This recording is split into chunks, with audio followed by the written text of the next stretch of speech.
फिर वराह अवतार आते हैं, उससे लड़ते हैं, सींग नहीं अपने दांत, पृथ्वी को रख के पानी से। Metaphoric description that life came to land.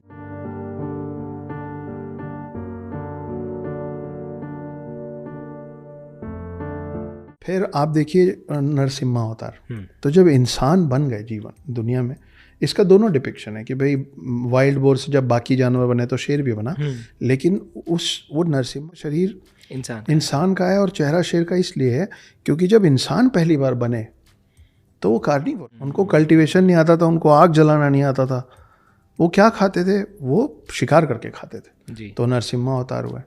आप और आगे बढ़ते हैं, आप सोचिए कि आपके हर भगवान के, हर देवी देवता के हाथ में अस्त्र और शस्त्र हैं जी।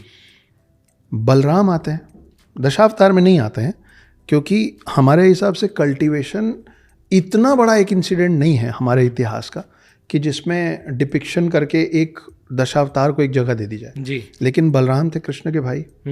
बलराम अपने समय के सबसे बड़े गदाधर थे जी। ठीक है, अगर आप महाभारत देखे हैं या पढ़े हैं तो जो दो सबसे बड़े गदाधर माने गए हैं वो हैं भीम और दुर्योधन जी। भीम और दुर्योधन दोनों के गुरु कौन रहे गदा के? बलराम जी। हाँ। तो अगर आप बलराम की तस्वीर देखते हैं कहीं भी तो बलराम के हाथ में क्या होना चाहिए? गदा। पर है क्या? ओ अच्छा, उनको हल दे रखा है हाथ में, औजारों के आपने उनको हल दे, वो that is the metaphoric description कि बाय दैट टाइम हम कल्टी, तो वो पूरा इस तरीके से चला है। लेकिन आपको डार्विन्स थ्योरी ऑफ इवोल्यूशन बोला जाएगा।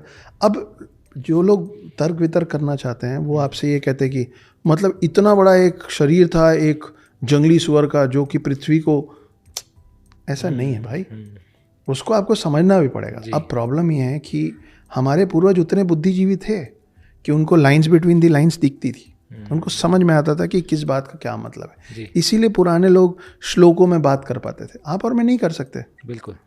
हमारी समझ क्षीण हो गई है, हमसे भी ज़्यादा जिन लोगों की क्षीण हो गई वो इस तरीके की बातों पे सवाल उठा लेते हैं। ठीक है, आ जाएगी बुद्धि सब।